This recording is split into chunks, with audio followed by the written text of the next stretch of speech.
Ал арма ағайын бармысыз? Бүгін менің блогымның кезекті түсірілімі.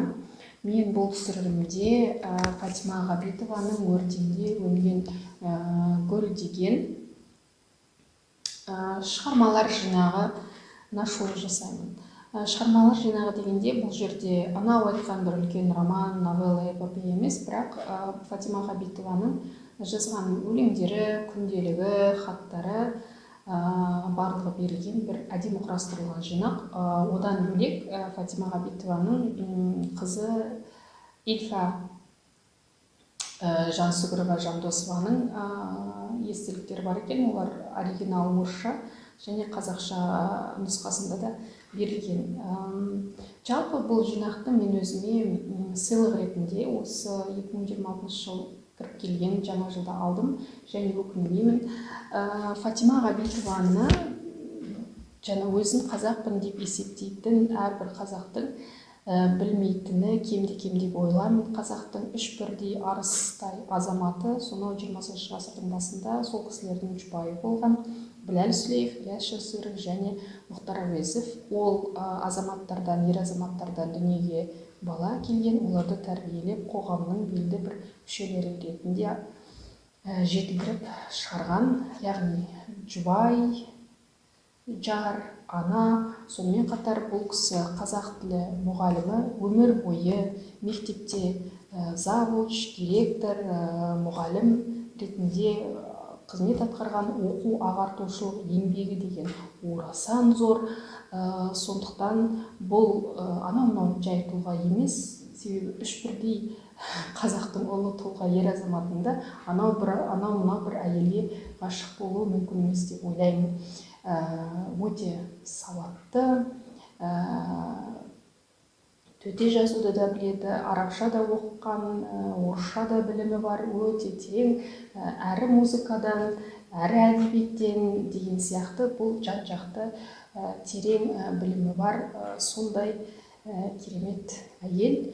Жалпы Фатима Ғабитоваға мен бұрыннан тәнті болатын, яғни бұл жинақты оқымай тұрып, себебі мен таңғалатын, қалайша осындай жаңағы жұдырықтай әйел осындай ұлы тұлғаларды өзіне қарата білді, өзіне ғашық қыла білді, әрі өзінің аналық парызымен жаңағы қоғамдық жұмысты қатар алып жүріп атқара білді деген мені сұрақтар мазалайтын. Бірақ мен ол кісінің бір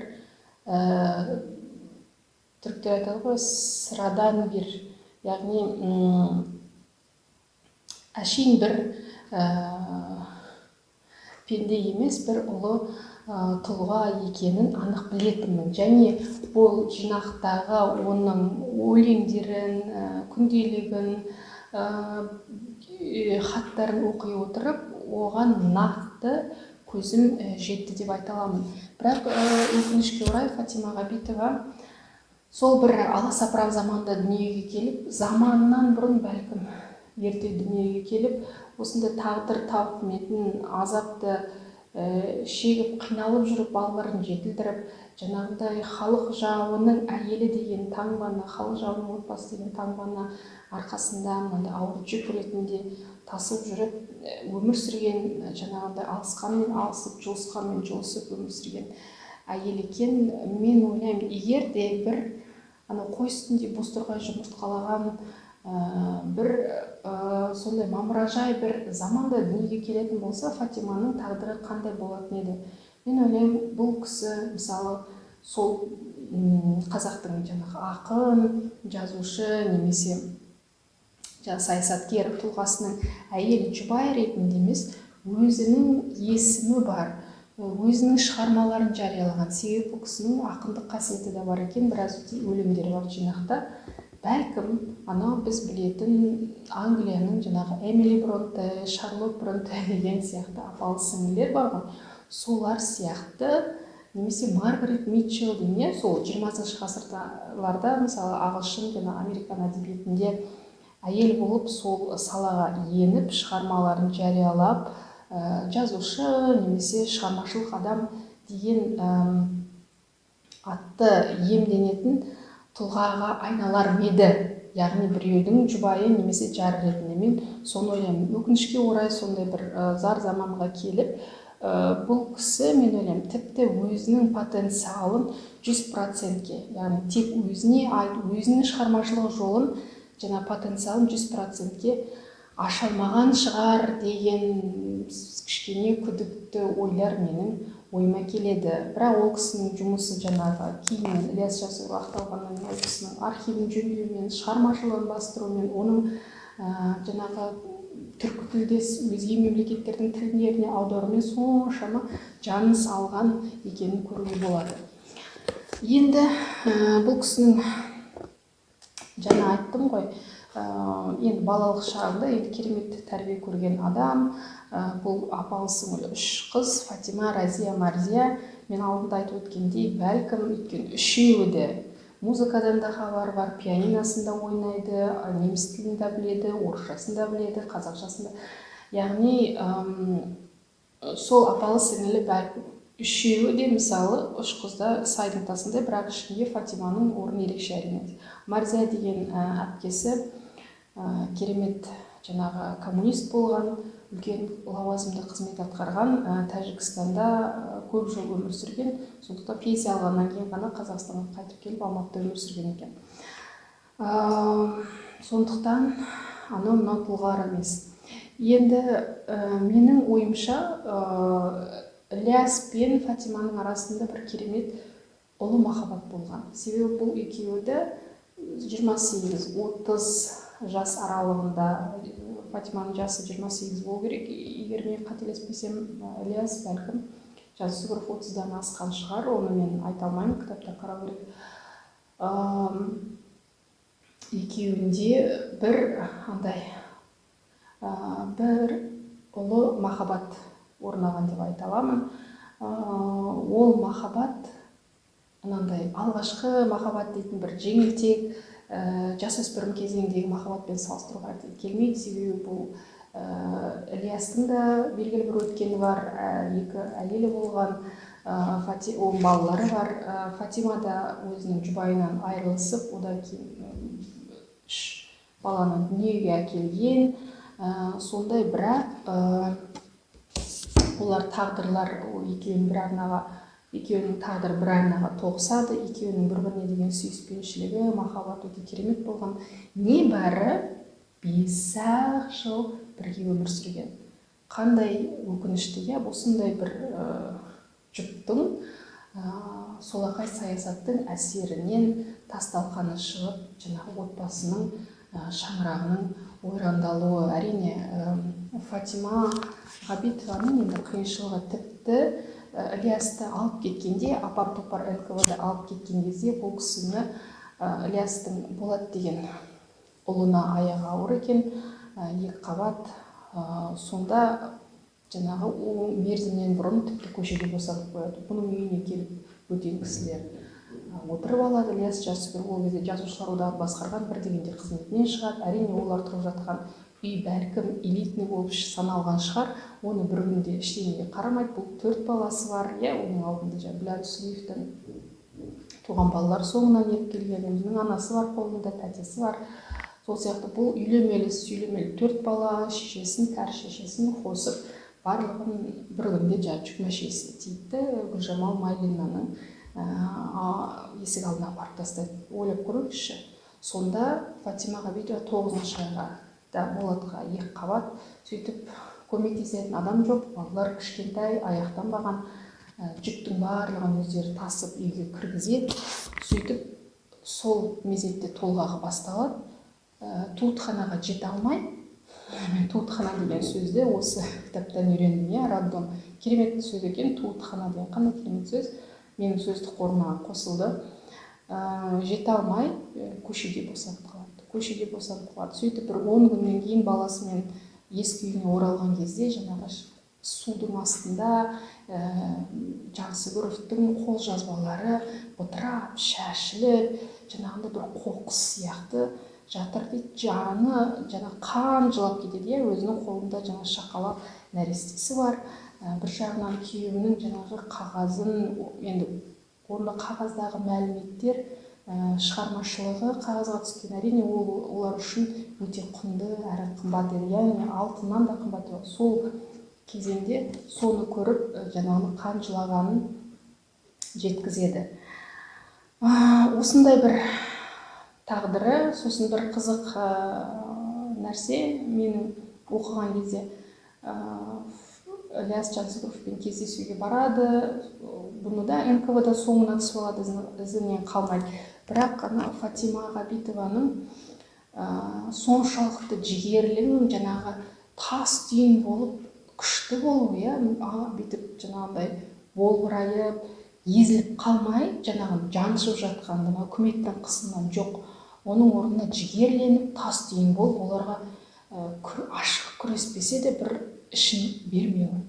Яғни ол бір әйелге деген бір менің құрметімді оятты. Өйткені НКВД-ның жендеттері келген кезде бұл емізулі баласын құшақтап отырады. Сол кезде олар тіпті бұл Фатиманың өзін алып кетуге ниет қылған екен. Бірақ ол жаңағы диванның астында, төсектің астындағы балтаны жұлып алып айтады: маған бір қадам жақындасаңдар, мен мына баланы шауып тастаймын, сосын өзімді өлтіремін. Бұл балаға да маған да жолаушы болмаңдар дейді. Көздері бақырайып кетеді. Бірақ Фатима айтады: мен негізі расында да баламды жарып тастауға дайынмын. Себебі мені қазір алып кететін болса, бұл бала бәрібір аштан өледі. Бәрібір оған қарайтын ешкім жоқ. Сондықтан оны мен өз қолыммен өлтіріп кетейін, сосын мені қайда апарсын, онда апарсын деген. Сондықтан бірақ оның жаңағындай өжеттілігінен бәлкім қорыққан, бәлкім сауатынан, өйткені орысша қазақшаға бір деп айтып отырмыз ғой, сауатынан қорыққан болар. Жендеттер кері шегініп қолхат жазғызады да, ертең кел дейді. Сөйтіп НКВД-ға шақырып алып, неше түрлі жаңағы Ілияс Жансүгіровке жазылған жалаға қолын қойғызуға тырысады әрине, бірақ ондағы жаланың барлығы өтірік еді дейді. Бұл нақақ күйіп бара жатқанын ойлап жаны қатты қынжылады. Өйткені Фатима айтады: тіпті дейді, мен басында ойлайтын, бәлкім Ілияс расында да мен білмейтін бір үкіметке қарсы бір істің ортасында болған шығар, тек қана маған айтпаған шығар. Бәлкім олардың бір құрып жатқан белгілі бір жаңағы ортасы болған шығар. Олардың жасап жатқан іс-әрекеті белгілі бір үкіметтен жасырын белгілі бір қызметтерді немесе жұмыстарды, шараларды атқарған шығар деген менде күдік болатын еді. Неге? Ол үкімет жайдан жай ешқандай кінәсі жоқ адамды алып кетеді. Демек, Ілияс Жансүгіровтің бір жерде бір қатесі, жаза басқан жері бар болу ғой менің күйеуімнің, бірақ ол маған айтпаған шығар деген күдік болады. Бірақ НКВД оған әкеліп құжаттардың алдына қойып соны оқытқан кезде бұл түсінеді. Күйеуі нақақ күйіп бара жатқанын, және бұның қолынан ештеңе, оны құтқару үшін ештеңе келмейтінін түсініп, өте қатты қынжылады, күйінеді. Содан кейін бұлардың қолына билет алғызып, қайда барсаңдар онда барыңдар, әйтеуір Алматыдан кетіп көздерін құртыңдар, бірақ сендер халық жаусыңдар, бұл сендерге берілген таңба деп солай шығарып жібереді. Бұл енді Қазақстанның ішінен Семей қаласын таңдайды. Сөйтіп Семейде барып ауыр халде жүрген кезде әрине кім келеді дейсіз көмекке? Бұл жерде Мұхтар Әуезов келеді. Енді Мұхтар Әуезовпен арадағы қарым-қатынас туралы әркім әртүрлі пікір айтуы мүмкін, бірақ мен ойлаймын, негізі Фатима Ғабитова бұл қарым-қатынасқа өз қалағанынан емес, бәлкім жаңағындай ауыр тағдырдың тауқыметінен мәжбүр болды деп айта аламын. Оны тіпті Мұхтар Әуезовтің өзі хатында баяндайды. Себебі Фатима Ғабитова аяғы ауырлаған кезде Мұрат Әуезовке ол кісі Қазақстанда босанбайды, оны Тәжікстанда босануға шешім қабылдайды. Себебі Тәжікстанда Фатима Ғабитованың жаңа туған әпкесі Мәрзия болатын, үлкен қызметте отырған. Сол Мұхтар Әуезов Мәрзияға артынан хат жазып жібереді. Қазір мен сіздерге оқып беруге тырысайын, егер тауып алсам. Бар екен. Құрметті Мәрзия жолдас дейді. Сіз мені білесіз.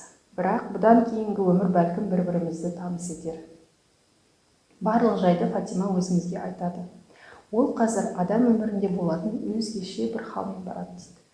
Жалғыз сенген жақыным, жан ашырым деп барады.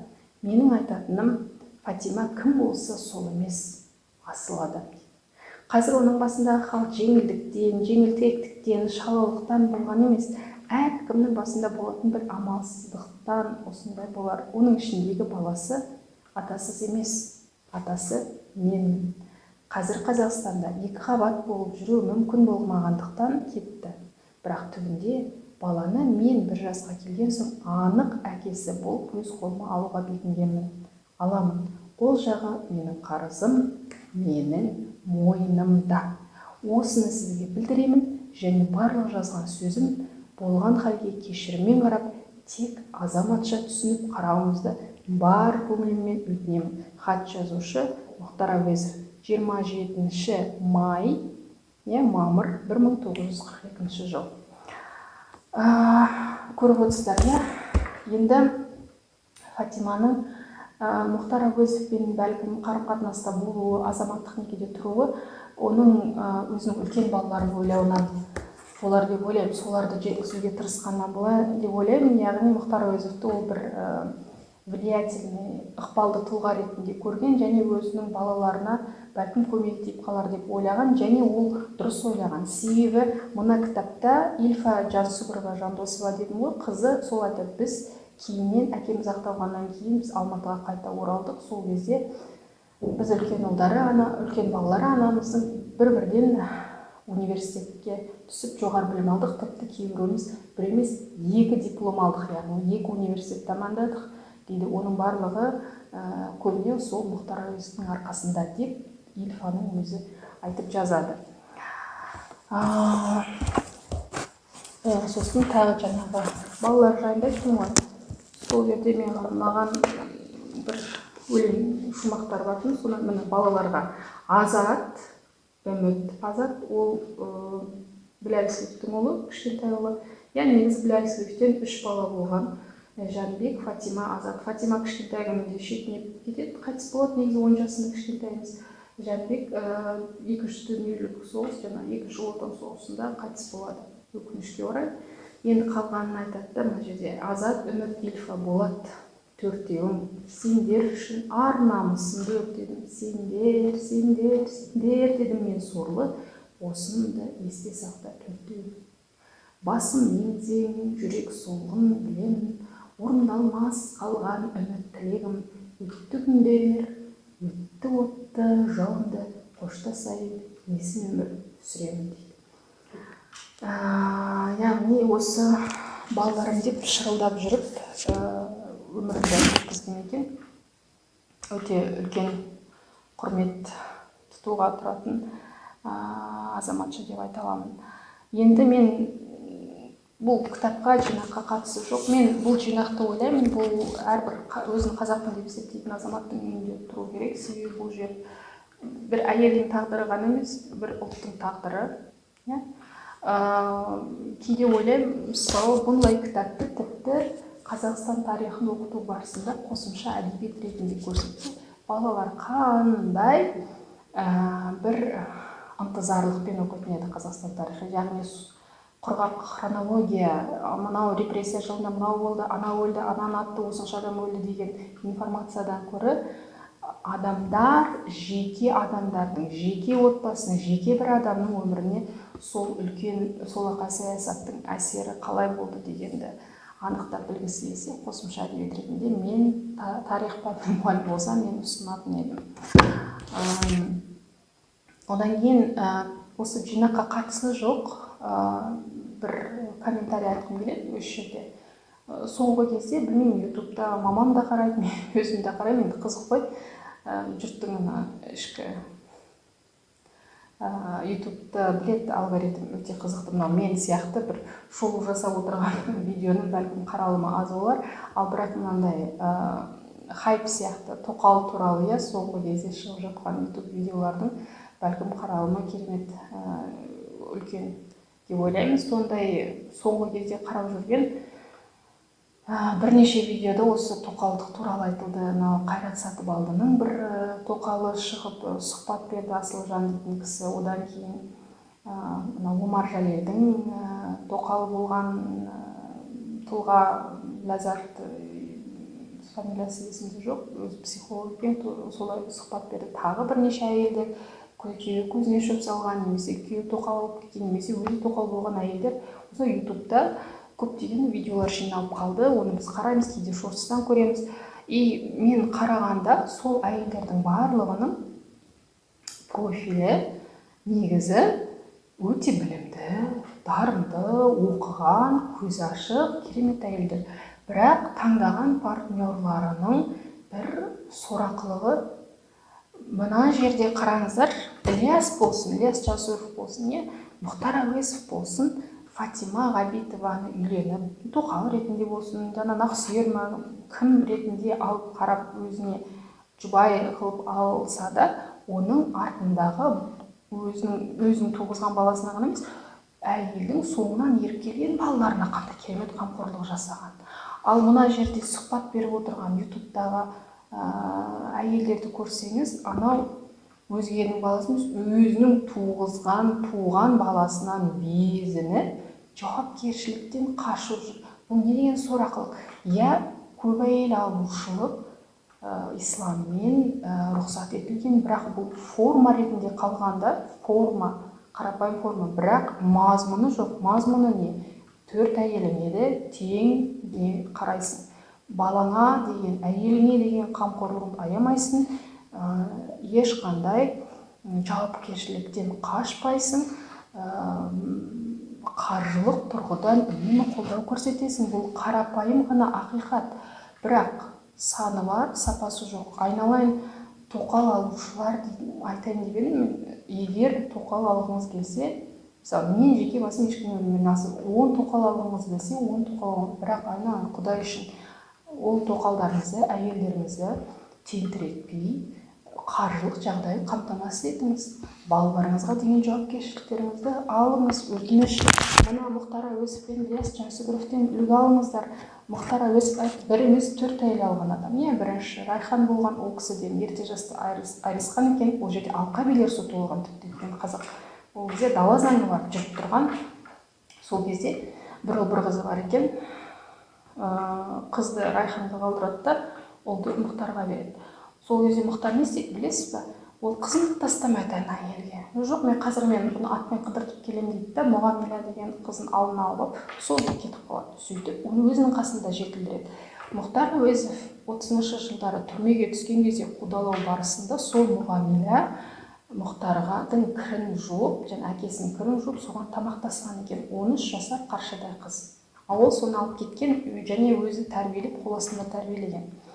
Одан кейінгі, мысалы, жаңа айтып отырған Фатиманың алдындағы 4 баласына, енді Жәнібек көз жұмды ғой соғыста. Одан кейін өзі туғызған мұратына қандай үлкен қамқорлық жасаған, қашып кетті, былай тұрсын. Сосын сосын тағы да бір хаттар бар, ол хаттарды қарап дейінші мен. Мен Фрунзеден қайтарда талай уақыт алып ем, Қырғызстанға барған ғой сапармен. Меркіде түсіп, Мұратайды көріп, қасында біраз болып кетейін десем де, сенің жаңағы сөзің, яғни менің өзге балаларыма көрініп үйіме келме. Бір тіпті неде бар арасында, яғни сен мың жерден оның нақсүйері болсаң да, сенің ер азаматың болсаң да, сен жаңа Фатиманың бойында бір именушілік те бар. Үлкен балаларынан ұялады, мынау менің бойфрендім деп те таныстыра алмайды ғой. Бізде болса, қазіргі заман болса жеңіл болушы еді, әсіресе батыстағылар, he's my boyfriend деп айтуына болатын. Айтады, менің балаларым, өзге балаларыма көрініп үйіме келмейсің, сені оларға көрсете алмаймын дейді. Содан именіп, Мұхтар Әуезов міне Қырғызстаннан қайтарда, ол Меркідегі үйіне соқпайды екен. Сөйтеді айтады, қазір жұмыс бастымын, әйел Мәскеуге қызына кетіп еді, апрельге шейін болады. Қазір қолым бос болса, келіп кетесің, келіп кетпейсің дейді. Бүгін февральдың 4000 сомын жіберіп отырмын. Бұдан соң дәл жіберіп тұрармын. Айлықты 9 күні аламын. Көбінше оны да жіберіп тұратын болармын. Хат жаз, ал құшақтадым Мұхтар дейді. Көрмейсіз бе, қалай материалдық жағынан да қамтамасыз еткен, иә. Ол бәлкім ол беріп жатқан 4.000 сом керемет көп ақша емес шығар, бірақ сол мұраттың керек жарағын алуға да жетер еді, иә, мешкеде тұрып жатса басқасында да жетер еді. Сосын кейін тағы да бар екен.